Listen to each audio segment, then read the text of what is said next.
What's up guys, it's Smith here from GamersHeroes.com. Just a quick guide for you today in Manor Lords on how to form your army, how to form your militia. And this is quite important because typically when this happens, you're panicking a little bit, you don't know what's going on, you've just started the game, you're getting attacked, what do you have to do? So first and foremost, I recommend trying to build this manor relatively early. So this is a building here, administration, manor.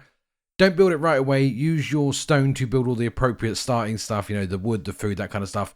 Once you've got the basics in, so you've got all your houses down for your people, you've got your food, you've got your fuel, that kind of stuff, this is worth building because this allows you to summon the retinue here. So all I've got to do is I'll click this and then you'll click the little summon button and they'll come up. I'll explain these guys in a minute.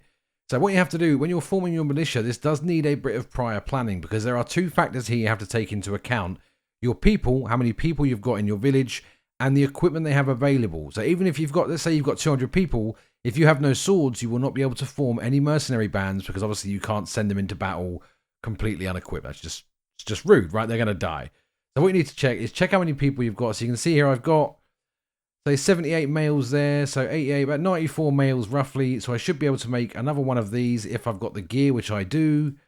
And then just under a little one there. So as you can see there, I've got 94. So it's the men in level 1, 2, and 3 families, as you can see there by the sort of Friar Tuck looking icon.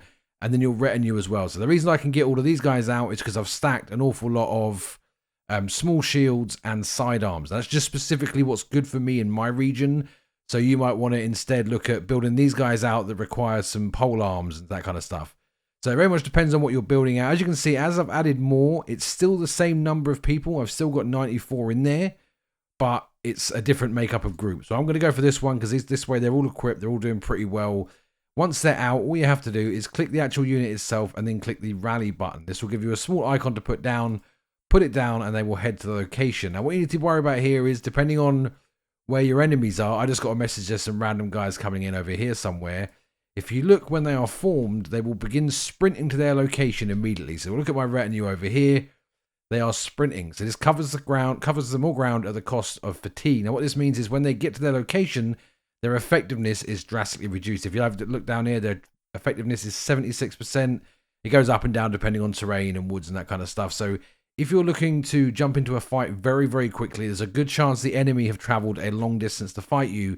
So they're not going to be at 100% effectiveness. So a good way of trying to secure victory is just sort of taking it a bit slow. You know, I can tell, look, they're over here somewhere, I've been told.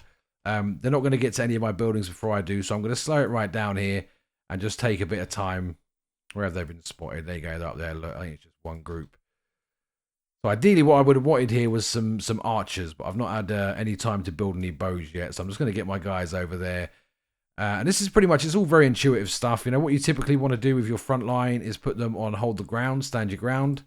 What this does, it stops them attacking so much, but they can take a lot more punishment. This is really effective if you've got archery units in the distance, because they'll be able to do a lot more damage while your guys are just sitting there soaking it up. So, you know, flanking, surrounding, that kind of stuff also has an effect. So I'm going to speed these guys up now, just because I don't want my front line to get too overwhelmed there.